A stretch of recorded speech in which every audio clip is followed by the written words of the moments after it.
Hi, Dr. Boult here, and we're going to talk a little bit more about business models, and then we'll talk a little bit about customers, and finally we'll talk about revenue. So, what is a business model? It's a conceptual framework that describes how a company creates, delivers, and extracts values. In another video, I already introduced this basically the business model pyramid, where we broke the business model up into 6 pieces: the value proposition, the customer segments. The value proposition is just basically how you provide value. Customer segments are the different ways you look at your customers. Channels and customer relations are how you communicate back and forth between your company and your customer segments. Activities, resources, and partners are how your company actually gets stuff done. And then finally, there's a cost structures that support how your company is done. At the very bottom is the revenue model, which is how we actually get the final value back out of the customer segment. So money is flowing from customers into our company that way. So when we think about the business model, we want to differentiate it from a business plan. So a business plan is a formal document that includes a business model, but includes a whole lot more stuff. It provides the background and financial information about the company. It often has a great deal about the team who's behind the company. It outlines the goals for the businesses and the steps to attain these goals in more detail than you would get with just a business model. And a business plan is really intended mostly for investors, whether they're VC-type investors, angel investors, or even banks or friends and families. The goal of the business plan is to help them understand the business. In today's world, you still see business plans. Very often, business plans are a follow-up to an earlier pitch where you've described the business model without the full details of all of the other information. Throughout this semester, you'll be aiming for a midterm pitch, which is a little bit Shark Tank-like presentation of your business model. At the end of the semester will be more detailed business model, actually often more detailed than you would see in the Shark Tank, mostly because the Shark Tank leaves lots of room for them to ask questions and make it more interactive. We'll do more of you presenting everything so we know you know what you're going to do. So the business model pyramid I already introduced. Of course, in this class, we're going to look at it upside down, and one of your assignments is going to be to fill out one of these where the value proposition is the bottom, the customer segments move up to the top. And the only things we're going to talk about today are really value proposition, customer segments, and the revenue model. And we're going to do these because, in my view, these are the 3 most important things for a startup. If you get the value proposition or the customer segments wrong, the whole company is dead, and you have to keep pivoting until you find one that works. But if you think about the viability test we had before, it's also important that you at least come up with some way, how are you going to make money? This is going to be a gut check, some very basic process here, not full financials, which is why we can sort of skip a lot of the cost structures and stuff in between. As long as you're in the right ballpark, we can talk about how to make all that other stuff work. So we're going to start with the most important thing, the value proposition. And it is in the book actually talks about the customer value proposition. There can actually be other value propositions for your employees and whatever, but the only value, when I use value proposition, I mean the value proposition for the customer. So by far it is the most important part of a business model. If you can't describe your value proposition in a couple of sentences, you haven't figured out what it is yet. It has to offer better value than the competition. It must be measurable and lead to monetary return. The book actually says it must be measurable in terms of money. It doesn't have to be, the value proposition doesn't have to be measurable in money. It has to be measurable, and you have to somehow be able to convert that into monetary return. The two are slightly different. You don't measure everything in terms of money. And importantly, it must also be sustainable. So it doesn't do you any good if you have this value proposition and it's only good for 6 months. Unless you can make a ton of money in those 6 months, that's not a good value proposition. And offering better value than the competition doesn't always mean better value than the competition in the way the competition measures their value. Part of the value proposition is what you get to say you're offering that the competition may not. It's useful to often view the customer's problems in terms of the job they need done to address their problem.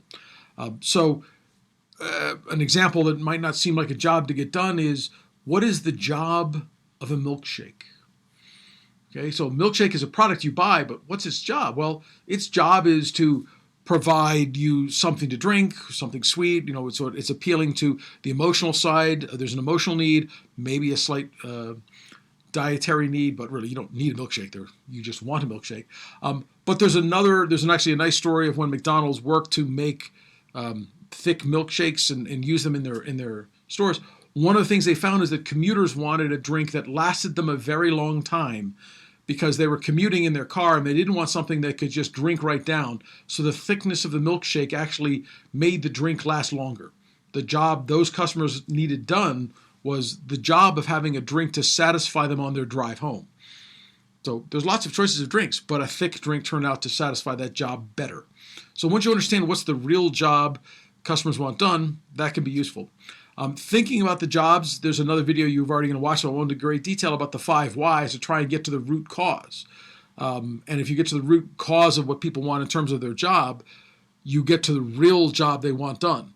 Having a drink for the ride home was really the job that customers might think they want, but why were they choosing the milkshake is because they wanted a drink that lasted longer. It was too easy to just drink a soda right down and then in 5 minutes or 10 minutes you have nothing left.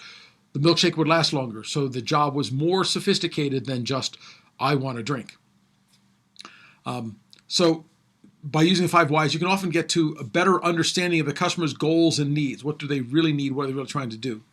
And then you can also try and resolve the customer's needs in ways they do not expect. Right? If you had asked customers why they chose milkshakes over sodas in the beginning, they wouldn't understand. You have to dig a little bit deeper to eventually figure out that the milkshake lasted longer. So some really interesting things, but this is really critical that you understand what does the customer need so you can talk about the real value proposition. A very simple way of looking at what a value positioning statement or value proposition statement might look like, here's a basic template, which is for describe your target customer, who, statement of their need or opportunity, what do they need? Our product and service is, you name your product service, that provides this benefit. So for the example here, it's like for non-technical marketers who struggle to find a return on investment in social media, our product is web-based analytics software that translates engagements into actionable revenue. Now think for a second about the milkshake example I just gave and see if you could fill in this template. Okay, so that might be for commuters who have a long drive home. Our product is a milkshake or a frappuccino or whatever that is satisfying for a longer period of time than a basic soda. That would be a kind of value proposition for milkshakes for the target customer of commuters. You could have a completely different value proposition for parents who have small children. Right? Same product, different customer segment, different value proposition. You could also have multiple products targeting the same customer population because you could, for example, have diet soda for commuters whose product is diet soda and the benefit of a drink that is sweet and satisfying but has no calories. You can begin to start these go together. So if I think of the 4 biggest problems that customers experienced, and we convert each of these to the jobs they want done, is the first is a lack of time. Customers who lack time will spend money in ways or use products in ways because they want something done very quick. So the job actually depends on what job it is with the lack of time. So it's taking something for which there's already a way of getting it done, and the job they want done is the same thing done faster because they don't have the time. Another is a lack of money. This is a classic play. It's actually a very bad place for any startup because here you're trying to compete on money. And it's very hard to compete against big companies that can lose money for a long period of time to make it up after they dominate the market. So lack of money is a possibility, but it's not one I recommend you really look hard at in this class. Another category is lack of skills. That is, the customers want something done and they don't know how to do it. So your product can make it easier for people who lack advanced skills to get stuff done. And then the last category is lack of access, where they don't have the specialized technology, which is often viewed as a variation of skills, but they lack access to something special. And if you can provide that access, then they might be willing to pay for it. So, for example, CVS's Minute Clinic, where you pay and there's doctors or nurse practitioners in the pharmacy or in the store, allows you to have access with less time. You're going to the store instead of waiting in the doctor's office and whatever for very simple things. Lack of money is anything that is focused on price. So the book talks about IKEA, but it could easily just as be Walmart. But again, be very careful about trying to compete on price. I'm hoping none of you will come up with a product and say, our primary value proposition is we are cheaper than the competitors. Because it's hard to be cheaper than big companies who have more volume, more expertise, and a better delivery system than you do. Lack of skills, the book talks about the example of QuickBooks. That's a really good example of people need a job done, in this case, accounting and bookkeeping. They lack the skills, but they have enough skills. So it's actually somewhere in the middle. They have enough skills to use QuickBooks, but not enough to do accounting entirely on their own. Lack of access, the book talks about 23andMe. It's a pretty simple example. You can't do your own DNA testing. There's lots of information.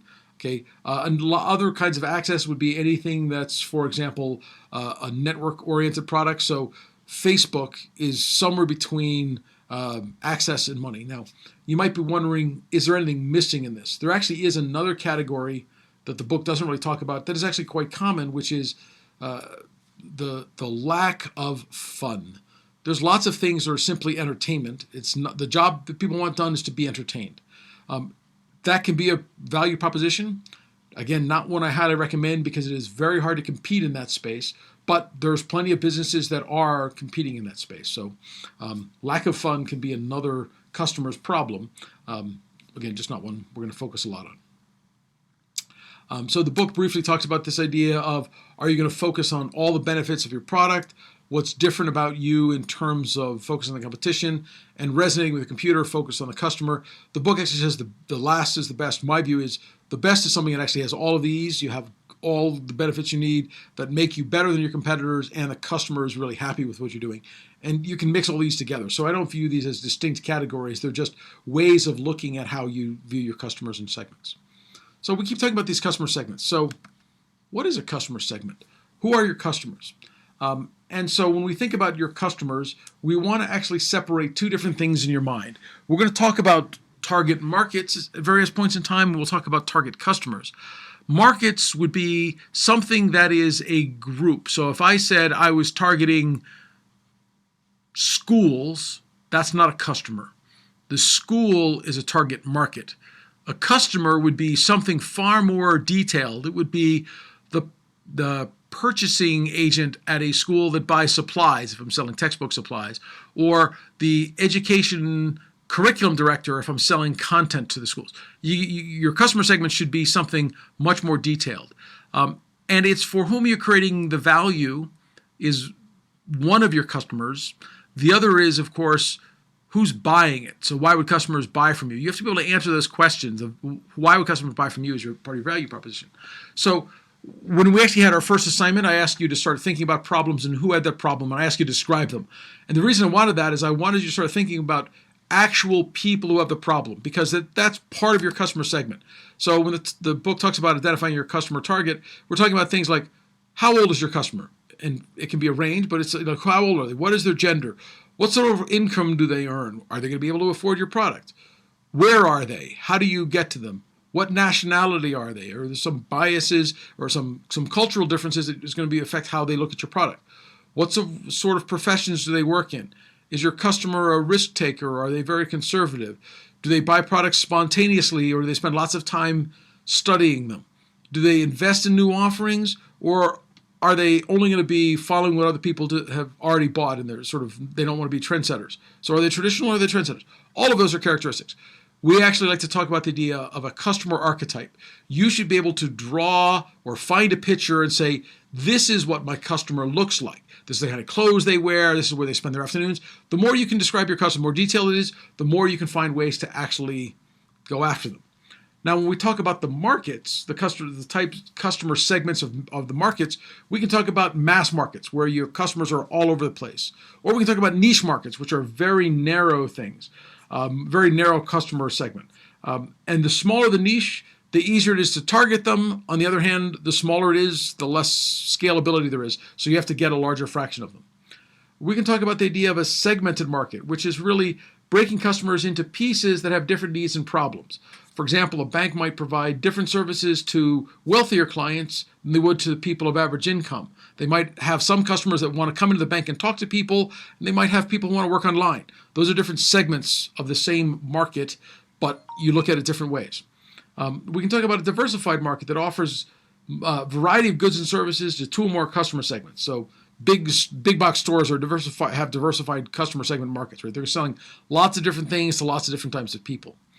And finally, there's the idea of a multi-sided market where there really are two different types of customers. So Google search engine is a multi-sided market. There's the users of Google who use the search engine, and then there's the advertisers who actually pay Google, because you don't pay to search. The real paying customers are the advertisers who pay to reach people looking for particular things when they're searching. So the multi-sided market can be very tricky because you have two often very different parts that you're trying to satisfy. So the book talks about 6 types of customers. I'm going to talk about 7. The book talks about end users, who they define as the customers who use and buy the product. I like to separate them because in a multi-sided market, the end users are the people who use your product, but the purchases are the person that actually pays. So in the example I gave of Google, the end users are the people searching. The purchasers are the ad buyers who are buying stuff. But those two are not the same. So you have in different customer segments within the same product.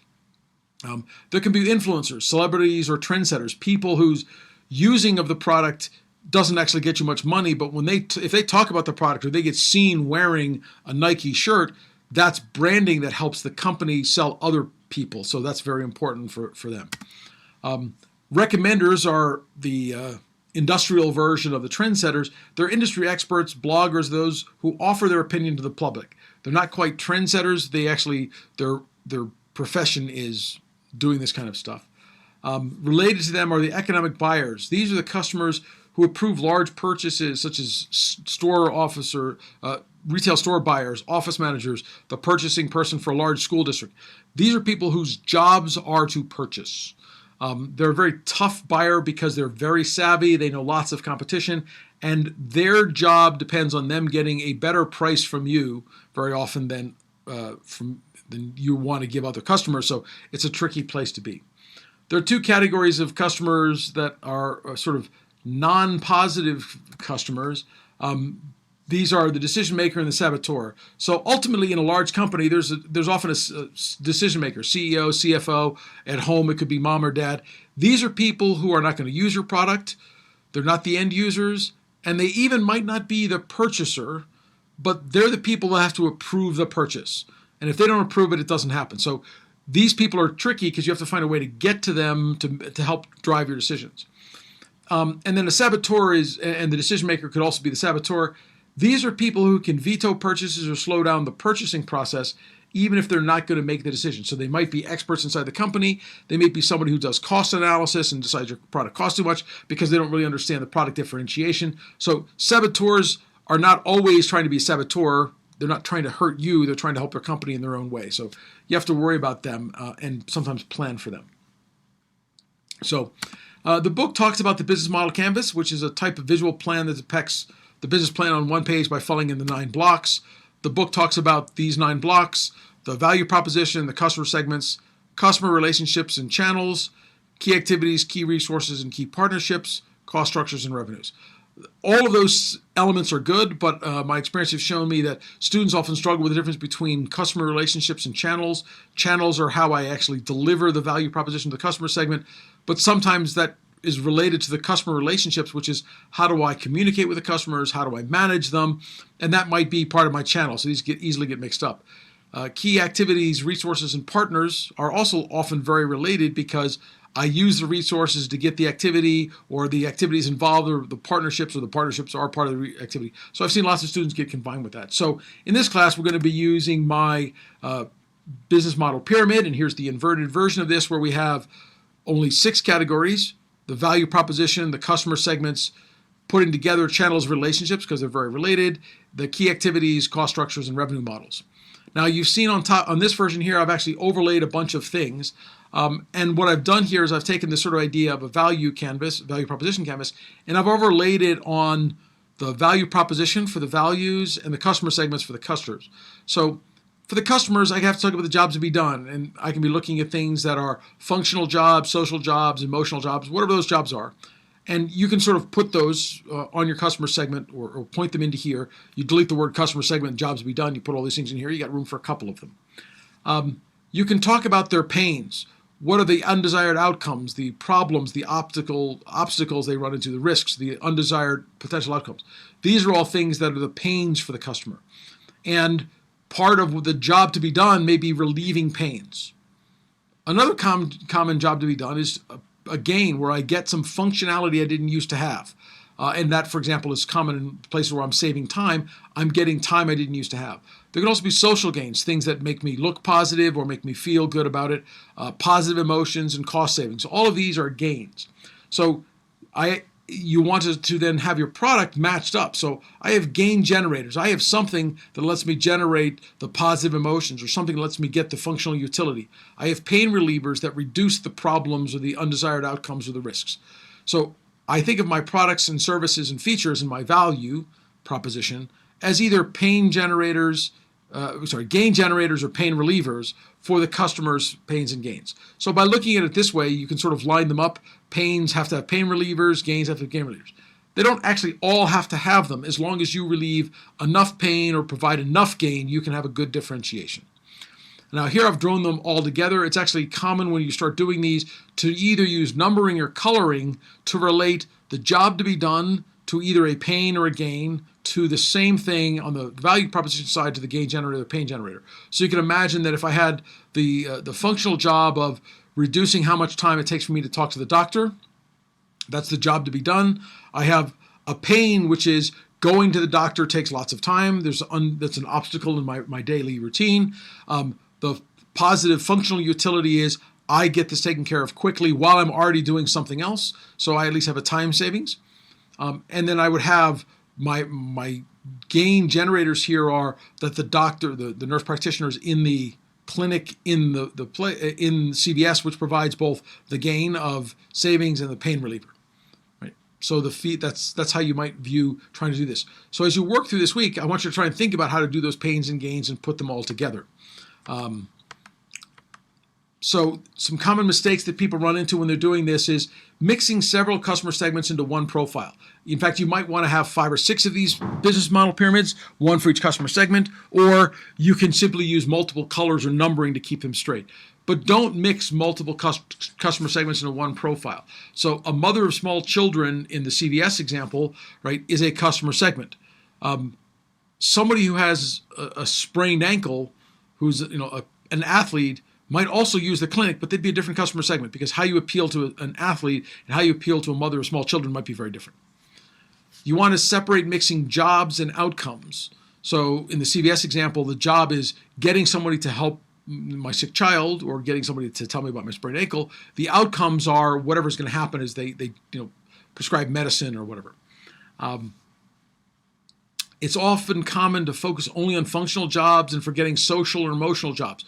Fun is a kind of emotional job. Social jobs are things that I need to accomplish for social reasons. Another important common mistake is listing the jobs, pains, and gains with your value proposition in mind. This is hard to not do because you're already thinking about your solution, but it's better to view this by first figuring out what's the problem we're trying to solve, and then what are the different ways we might try and solve it. And if you do it that way, if you do the problem first, you're listing the jobs, pains, and gains, you haven't figured out what's the right value proposition, so you don't have that in mind. Putting the same idea as pains and gains as the opposite of each other. So in the CVS example, I talked a little bit about saving time and having the problems of time in my day as a pain, and then the savings of time as my gains.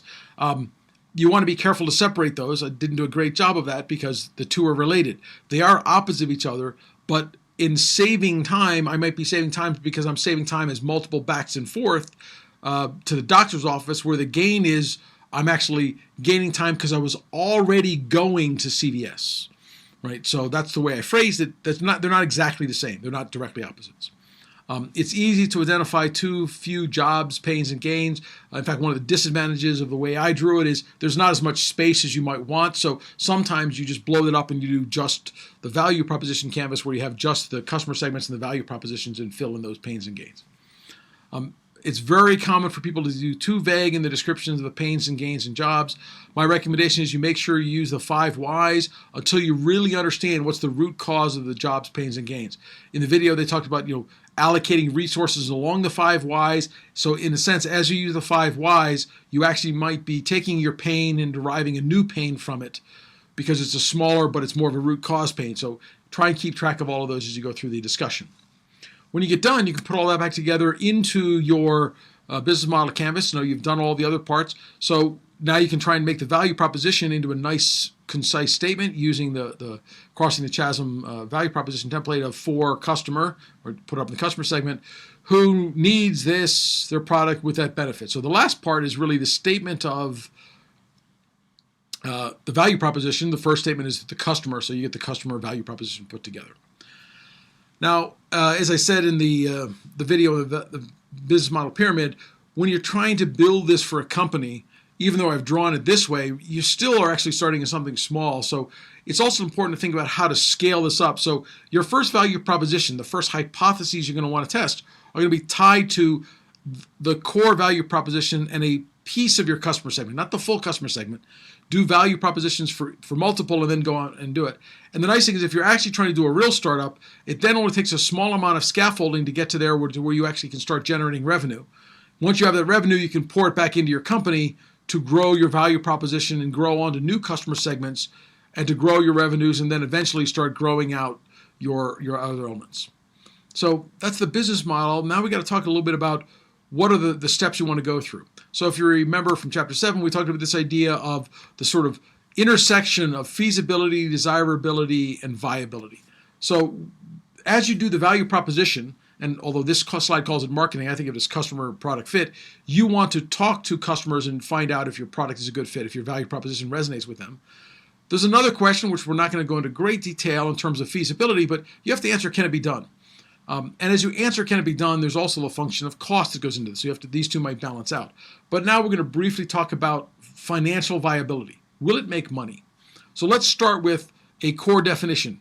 At the end of the semester, you will be asked these questions. If you can't define profit at a very basic level, you're going to get in trouble. There are more refined versions, but the basic definition is profit is equal to revenues minus costs. How much money do I bring in minus what does it cost me to do that? Now you can stick in taxes and a bunch of other stuff, but you can also put all those into costs. Those are pretty broad terms. So if the revenues are less than the costs, then the company is burning its investment cash and it's eventually needs a model that's eventually going to balance. If revenues continue to be less than costs, I keep using money and I'm not generating enough. Now we're not going to get a time for financial models. We're actually going to talk about high-level revenue models. So at this point, we have to decide how you're going to get revenue, and then you can test some assumptions about that. If the people will actually pay for that, if that's a model they would accept, is a testable hypothesis. That's not the same as figuring out if you balance it. What we're really trying to figure out now is what is the model by which you get revenues?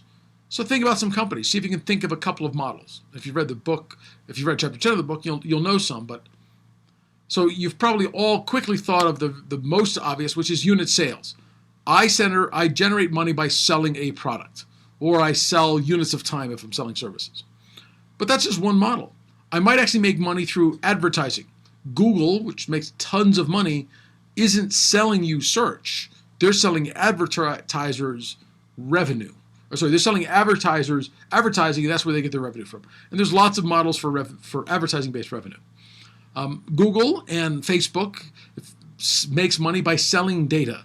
So high quality data that they sell to other people about likes and dislikes in people, that's another part. So both Google and Facebook make money for advertising and from selling data.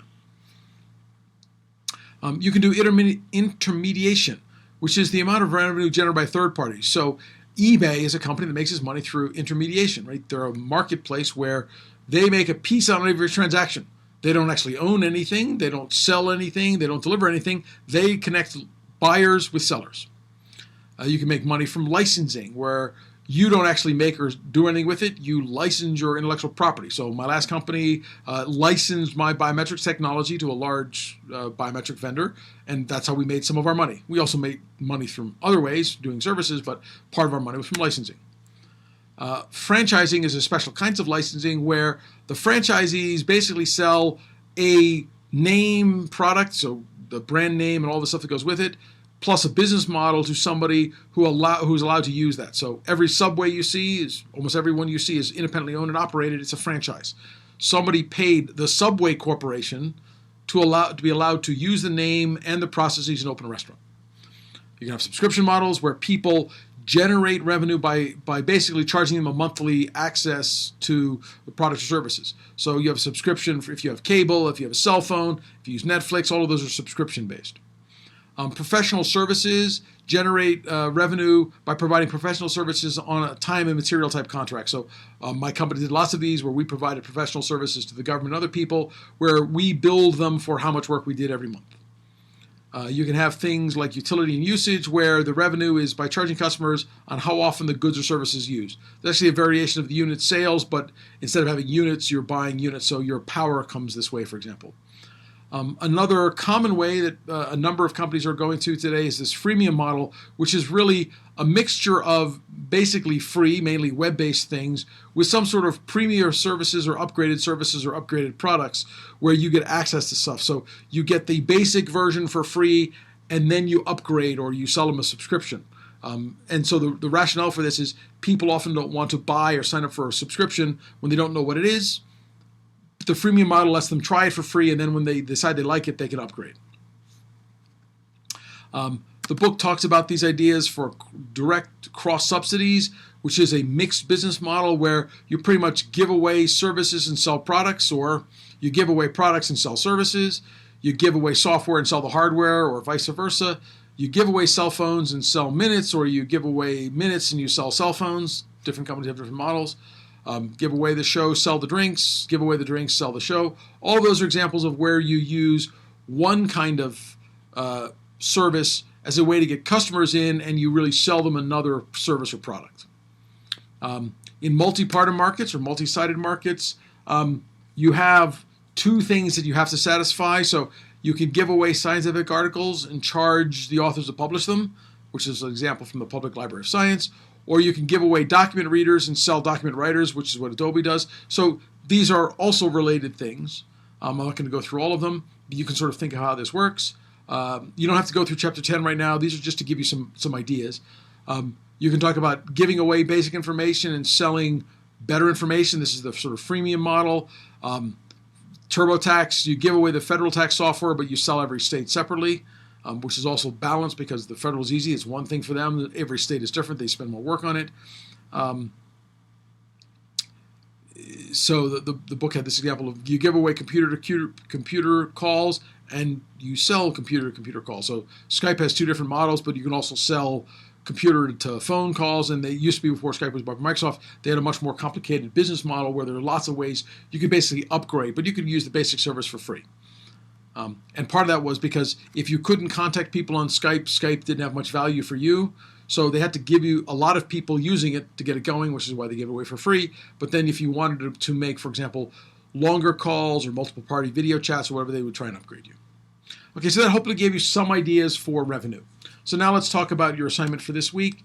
In the discussion board, each person is going to put forward a description of their ideas of the customer segments and their jobs to be done, their pains and gains. And this is based on the idea you had in your last week's video. If you've changed ideas, if you've pivoted, that's okay.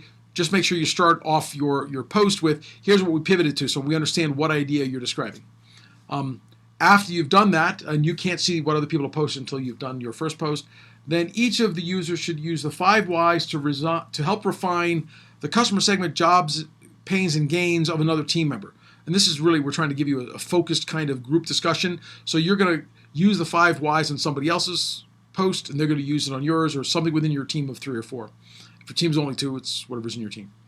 And then as a group, you're going to discuss the value propositions and how you might provide pain relievers or gain generators. And in the video, you're going to discuss results.